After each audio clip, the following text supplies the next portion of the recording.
Hello, beautiful soul, and welcome back to The Voice Within. So, last week we have been talking about standards in each room of your life. Week before that, we have been talking about standards generally. This week, I want to talk about overfunctioning. Why overfunctioning? Because when we are bending our standards, we are basically overfunctioning. We are doing more than we should. Now, when we say over-functioning, most of the women think about, cooking, cleaning, doing the things around the house. Over-functioning is not just physical. It's not only doing too much, helping too much, caring too much, managing too much. One of the deepest forms of over-functioning that I notice is basically emotional over-functioning.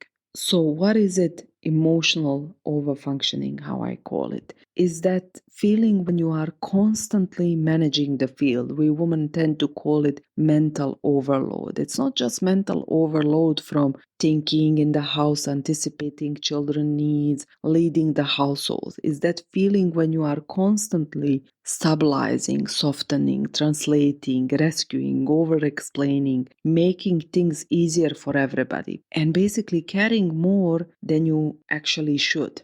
Many women actually don't even noticing that they are over-functioning emotionally until we become resentful. So what would be emotional over-functioning? There is the situation in the house, something happens, and you are the one who is managing and calming down situation.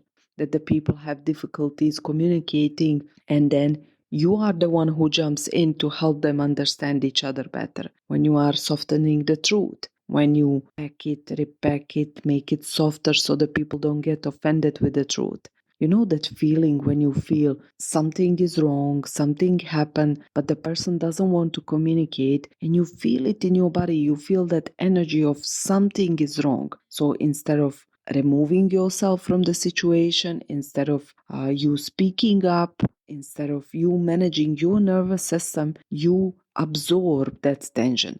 Or maybe even you start feeling guilty and start fixing the things because you are not sure what is the problem with that person who doesn't speak. Overfunctioning, emotional overfunctioning is also over-explaining. When you over-explain your decisions, when you over-explain your boundaries, it's like you're trying to get permission from somebody to have the boundaries in the first place. When you start rescuing people from consequences, this is often what we like mothers do. When we don't allow our children to learn through the consequences, we often do this as well in the marriage. Also making things easier so no one gets uncomfortable.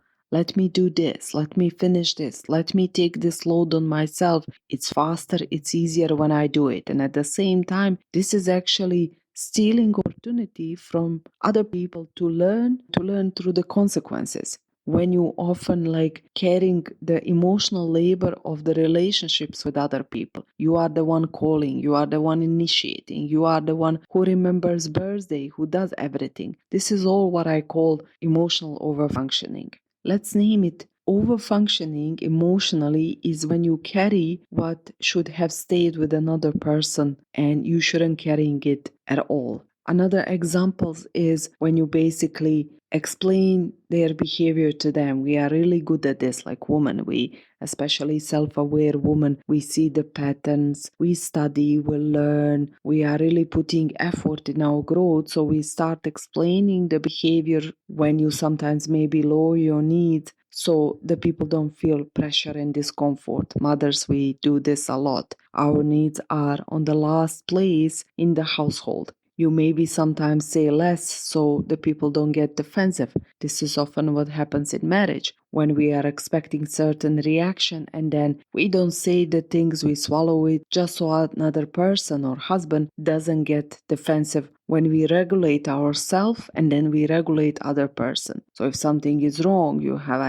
argument with your friend, you are regulating yourself, you are calming down yourself, and then you are, regulating another person so they don't feel discomfort. When you think ahead, that situation, when you're reminding the people about birthday, about family visits, when you are the one who is managing the field so the relationship could last. Sometimes when you are protecting people from your disappointment, when you don't want the people to see that they did something which crossed your boundaries, because you are scared if you do that, they will, I don't know, feel hurted. So you just swallow it, you don't show your disappointment. And like I said, overfunctioning emotionally often looks like kindness, maturity, patience, love, but always the result is self-betrayal, the result is resentment, the result that sting inside of us that we swallowed something and we did something that we shouldn't do. Because most of the women who are overfunctioning, and majority of us we overfunction, we are not thinking I am abandoning myself over here. We usually think I am helping, I am strong one, I have more understanding, I am more mature, I am keeping things smooth, I am keeping peace. This is the story we say to ourselves to justify our overfunctioning. Eventually, our body says, I'm carrying too much. I'm doing too much. We sometimes maybe even feel that thought in our head which says, what would happen if I stop doing what I'm doing? And then why do women do this? Why actually we are doing this to ourselves? Why we are taking responsibilities on ourselves which shouldn't be ours in the first place? Usually it's because we are afraid of conflict, we are afraid to don't disappoint others, we are raised and grow up with that idea, good girl, we want to belong to the people, we want to be seen as good. Sometimes we don't trust that the people can do the things the way we can do it. So we take it on ourselves, we rip them off from opportunity to learn, and we justify it with, I can do it faster, I can do it better. Sometimes we do this because we learned somewhere early in our life that if we don't do these things, if we don't manage the field, things get unsafe. Sometimes if we grew up in unsafe household, if there was a lot of tension between the parents, if there was a lot of fights, we grew up thinking that if we don't manage, if we don't control situation, something will slip out.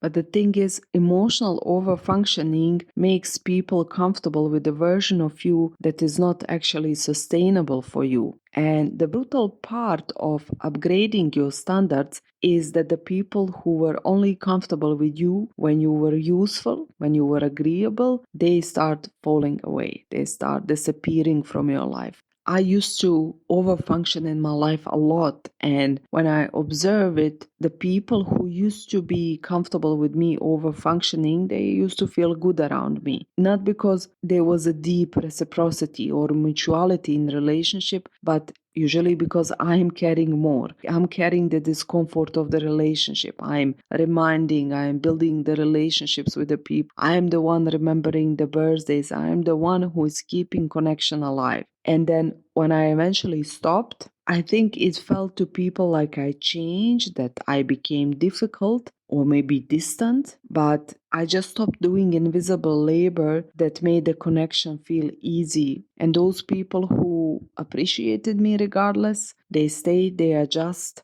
they rise up to meet me where I am. And those people who were just benefiting from me when I was overfunctioning, they kind of silently disappeared from my life.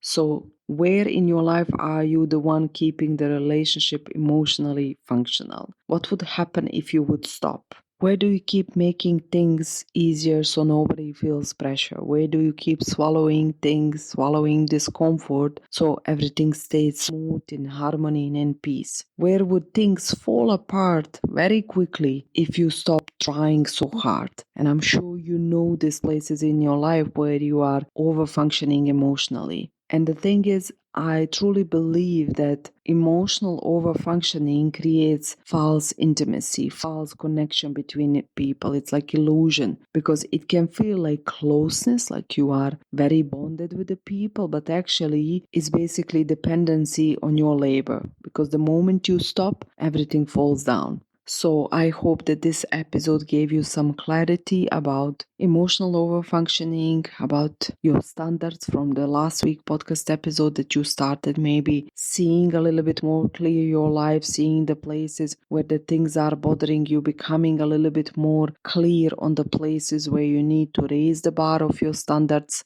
And like last week, I'm suggesting you to take a piece of paper, write these things just to get a little bit clear picture on the things, because it's easier when we put it on the paper and then we read it and then we actually see where are the places where we keep betraying ourselves. And then we start changing the places, stopping over functioning room per room, rising the standards room per room, and bringing back peace and stability in our life and in our nervous system. That's all for this week. I hope you enjoyed and you find something valuable for yourself. Until the next week, I wish you a beautiful rest of the day. Bye.